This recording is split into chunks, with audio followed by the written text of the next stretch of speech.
That's why I find your zone every day.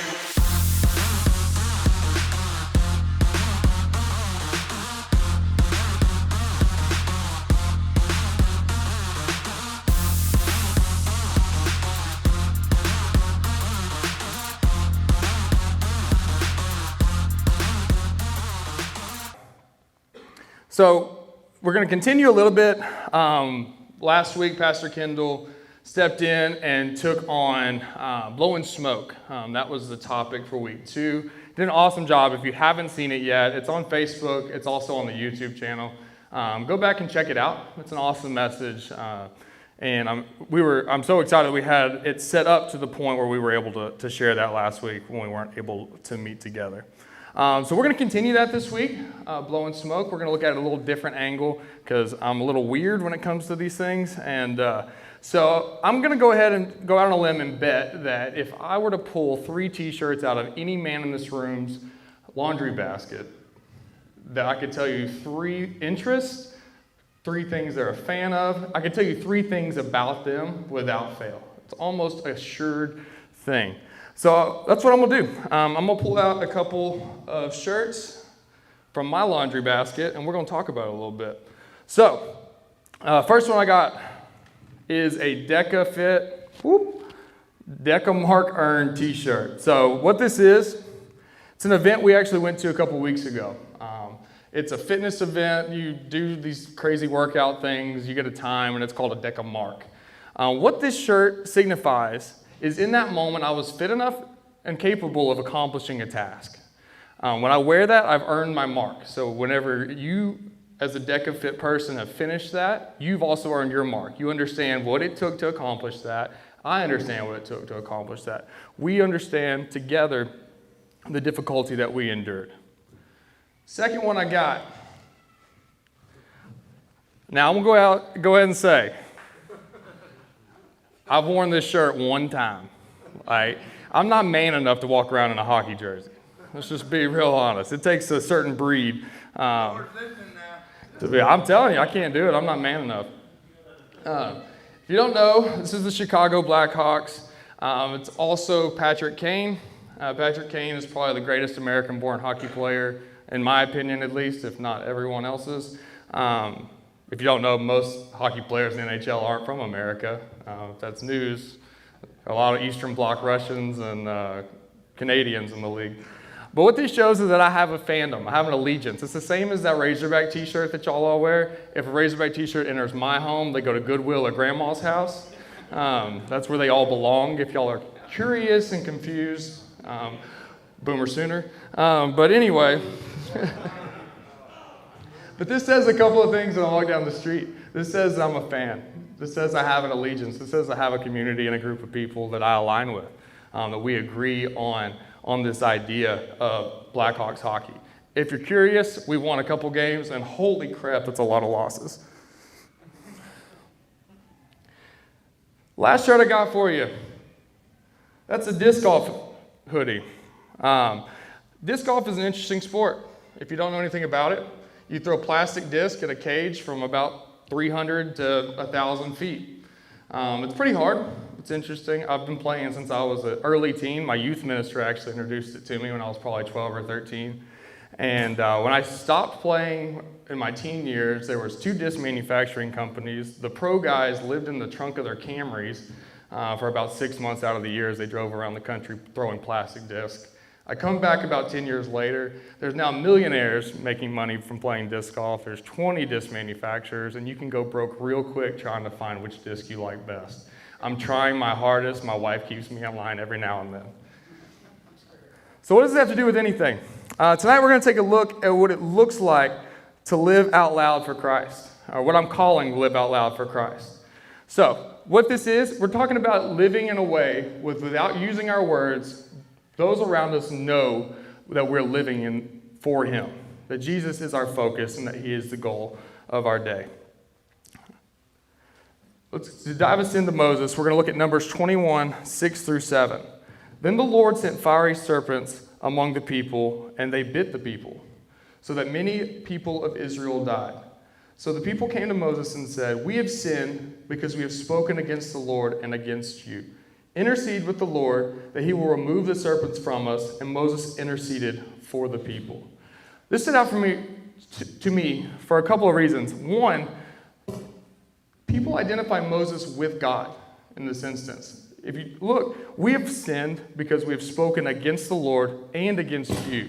So not only are they saying, hey, Moses, sorry, we screwed up, we sinned against God. They're actually bringing Moses into that conversation with them. They're saying, hey, we wronged you by the way we've spoken, the way we've acted. They have this idea that Moses is so close to God that they have to apologize to him as well as to God for their actions.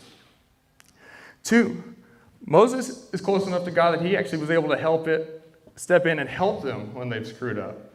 So in this instance, they asked Moses to intercede for them. They ask him to step in, talk to God, and have these serpents removed. And he does, as Moses interceded for the people.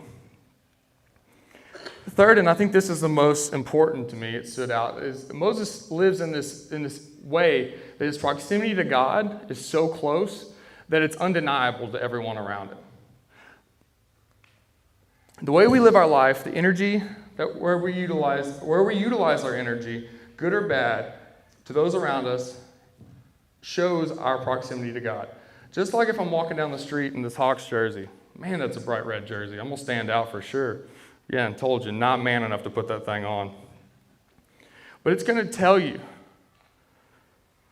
It's an identifier for how I carry myself, for the way that I speak to other people.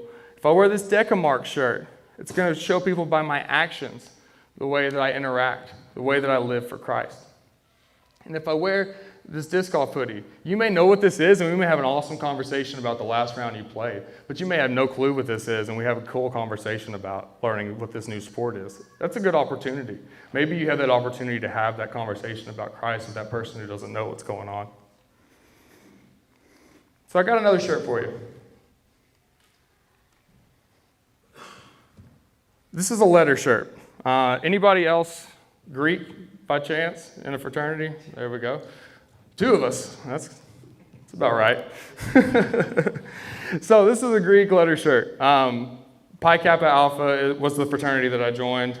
Pike is the nickname. It's what they're most known by. I joined my freshman year of college, and honestly, I was just kind of in a dark spot. I joined because I was an awkward kid. I'd come out of high school. I'd been on teams my whole life, and that was kind of gone. I wasn't good enough to play sports in college. Didn't have that aspiration even if I was. And so I was missing something. I had friends who had joined the fraternity in front of me, and so I ended up following suit. Like most things that I do, I dive headfirst into them, and I definitely did that here. Became president of the fraternity in a couple of years, was involved in anything possible that you could be involved with. And it was fun. It was a lot of things, positives that I took from it, a lot of cool things. It was able to kind of break that awkwardness a little bit. It helped teach me some leadership and some things where I could communicate with people a lot better. I was able to meet a lot of people. It's helped me career-wise later on. It had a lot of positives, but there's a lot of negatives that go along with it too. For me, for most people, the letter's kind of stigmatized with what I'm just going to call party culture. It stands out strongly. That's what a lot of people think of first when they think of it. We as guys who are in them want to think of the positives of we were good leaders, we were in cool organizations, we met a lot of cool people. But the reality is they're most known for their party culture for sure. And that's true. And I was no different than all the rest of them, and I will admit that wholeheartedly. Another thing that happens whenever you put letters on like this is you're lumped into an organization, not just where you are, but everywhere. So these organizations are large. They're not just at one campus in a lot of instances. Pike's huge. It has tons and tons of people all over the country and other countries even now, I believe. My chapter doesn't even exist anymore. It's gone. It got so small that it just disappeared in the end. But still, you're lumped in with all these other organizations. While I was in, there was a chapter who got in a lot of trouble. They were on national news regularly for hazing and for alcohol and drugs and things. And it caused a lot of pain for us too. I mean, there was a stigma around us because we were able to join the same organization that they did, and that was a big problem. It was an unintended consequence of aligning myself and showing my what I was about by wearing those letters every day. By the way, this is the last one I have. I've actually pretty much separated myself completely from the organization since then. I think my wife hung on to this one just out of nostalgia purposes so that I didn't get rid of all of the shirts and stuff that I had from back then. But here we are. Let's look at Moses. So he looked this way and that, and when he saw that there was no one around, he struck the Egyptian and hid his body in the sand. Exodus 2:12 through 13. See, at this point, we have hindsight. We know what's going to happen with Moses. If you look just at this verse, he's a murderer. If the story were to stop right now and nothing else occurred, we would know that Moses was born, put in a basket, sent down the river, up to this point. Now he's a murderer, and that's where it stops. The same is true in our lives. We may not have been a murderer. However, we may have issues with substances. We may have issues with sex. We may have issues with alcoholism, partying. We may have these issues that we feel are unsurmountable and unable to come back from. But the truth of the matter is there's no depth that's too far for us to come back from, to live a life out loud for Christ, to where we can show ourselves by our actions that we love and live for Him. We continue on. Now he went out the next day, and behold, 2 Hebrews were fighting with each other. And he said to the offender, "Why are you striking your companion?" But he said, "Who made you the ruler and the judge over us? Do you intend to kill me as you killed the Egyptian?" Here's the truth. There's going to be some pain when we come out of those dark places and when we start to live our life in a way that we show Christ. In these fraternities, you gain a lot of friends. You create a lot of close bonds. I liken it probably to a sports team, or maybe on a more severe scale, like a military unit. You spend so much time together. You're invested financially. You're invested time-wise. You go to school together. You live together in a lot of instances. You truly do build a lot of bonds with those guys. And for me, like I said, I've kind of separated myself over time from those letters. I don't go to meetings. I don't go to alumni events. I'm not hanging out with them regularly. And that has caused some issues over time. I had a really good friend who we lived together. We actually shared a room in an apartment together because we were poor and 9 of us lived in a 3-bedroom apartment. But, we were extremely close. And over time, we are not that close anymore, to the fact where we really don't hang out at all anymore. It's just we've gone 2 different directions in our life. And it's an important distinction that, people, when you do decide to make that change and you live out loud, that person that you were close to, that person that you had that relationship with as the party guy, as the guys who hung out, they may question your faith a little bit. Is that a fad? Is it a phase that they're going through? That's not really them. I remember you at that party, man. I remember you doing those things. That's true, and they might question you. And it's about the resolve that we have to continue to fight and to live our faith out loud for Him. In those instances, it becomes even more important maybe than it was before. I got one more shirt for us. Some of y'all got this shirt on. That's an easy one, right? So this shirt's interesting. I think it's the most important one on the table for our conversation. See, wearing this shirt without any action doesn't really hold a lot, does it? It's kind of like a Facebook post with the daily Bible verse from your Bible app. I mean, it tells people like, hey, I read my Bible today, but does it tell us a whole lot more about our faith? See, men are called to be the leaders of the church. We're called to be the leaders of our family. We're called to be the leaders of our community. And so by our action,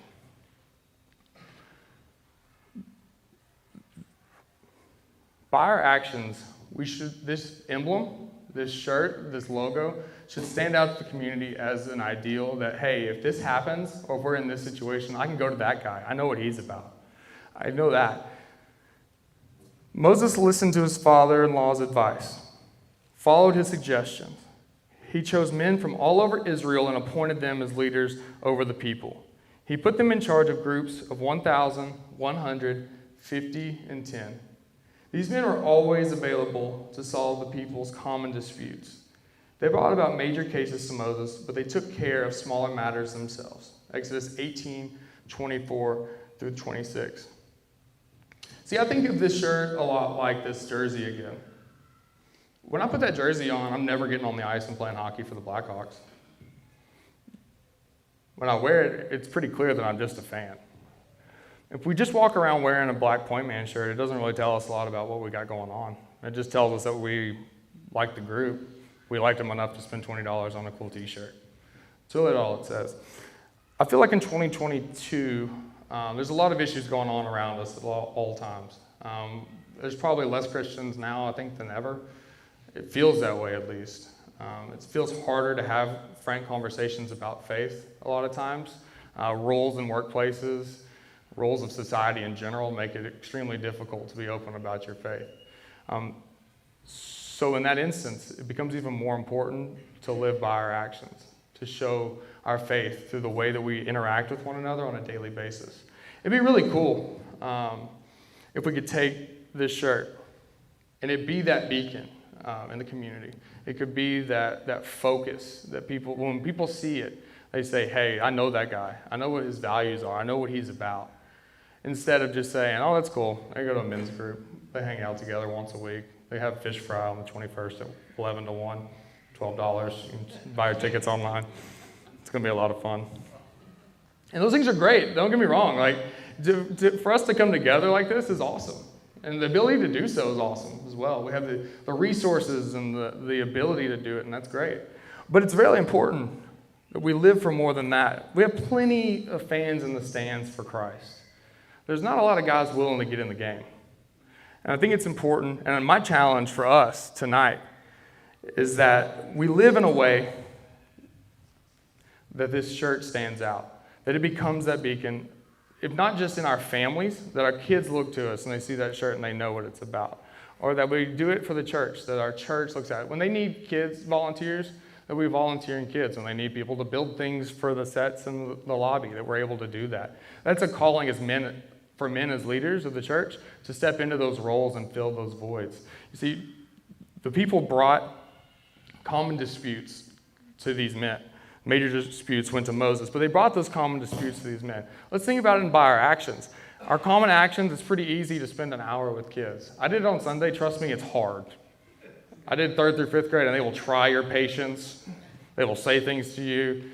My kid was in there, and he got tackled by 20 of them. Like, they're bad kids, y'all, but they need our help. When it comes to building sets for the church, they need our help. When it comes to silly things like Kendall wanting to build drift cars for an event or something, I mean, some of y'all can build cars. That'd be fun. I don't know. You don't want me with a wrench. I call Mark. He lives next door. He comes and helps me out with everything. But it would be great if we could take this logo, and it's new. People are just seeing it for the first time over the last few weeks. It's not like this is a brand we're having to rebrand.